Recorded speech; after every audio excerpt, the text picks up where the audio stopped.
তো hello everyone, আজ আমি বানাচ্ছি পনির পকোড়া। তো পনির পকোড়া বানানোর জন্য আমি আমুল পনির 200 গ্রামের নিয়েছি। তো পনির পকোড়া বানানোর জন্য প্রথমে পনিরটাকে এইভাবে স্লাইস করে নিতে হবে।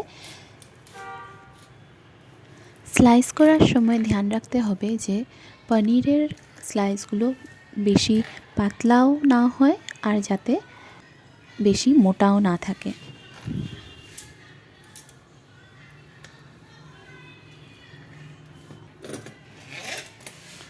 এই যে আমার এক এক করে সবগুলো পনির কাটা হয়ে গিয়েছে।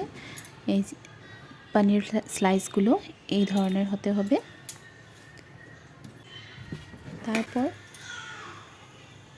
মাঝে এভাবে কেটে আপনাদের যেরকম ইচ্ছা ওরমভাবে স্লাইস করে নিতে পারবেন। আমি এরমভাবে নিয়েছি। এরমভাবে করলে সুবিধা হয়, একটা পকোড়ার সাইজও পাওয়া যায় আর বেশি লম্বাও ভালো লাগে না, বেশি ছোটও ভালো লাগে না। তার জন্য এরমভাবে কেটে সবগুলো আলাদা আলাদা করে রেখে দিলাম। আলাদা আলাদা করে রাখতে হয় কারণ পনিরের টুকরাগুলো বেশি ভেজা ভেজা থাকে, তার জন্য শুকানোর জন্য একটু আলাদা করে রেখে নিতে হয়। তারপর পনিরের ব্যাটার বানানোর জন্য আমি এখানে নিয়ে নিলাম বেসন। তারপর ওটাতে আমি অ্যাড করলাম বেকিং পাউডার। বেকিং পাউডার দেওয়া হয় কারণ পকোড়াগুলো ফুলে ওঠার জন্য।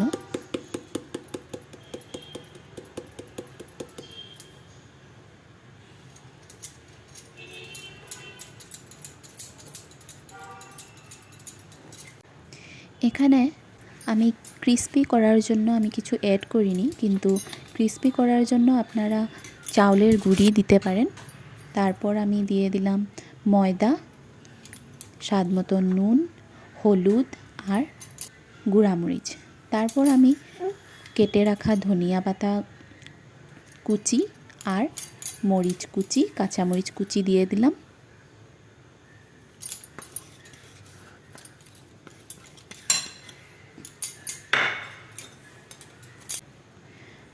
তারপর এটাকে ব্যাটারটা বানানোর জন্য জল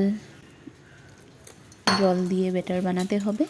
এখানে আমি সামান্য অল্প অল্প করে আমি জলগুলো মিক্স করেছি, কারণ বেশি পাতলাও ব্যাটার ভালো হয় না আর বেশি থিক ব্যাটারও ভালো হয় না।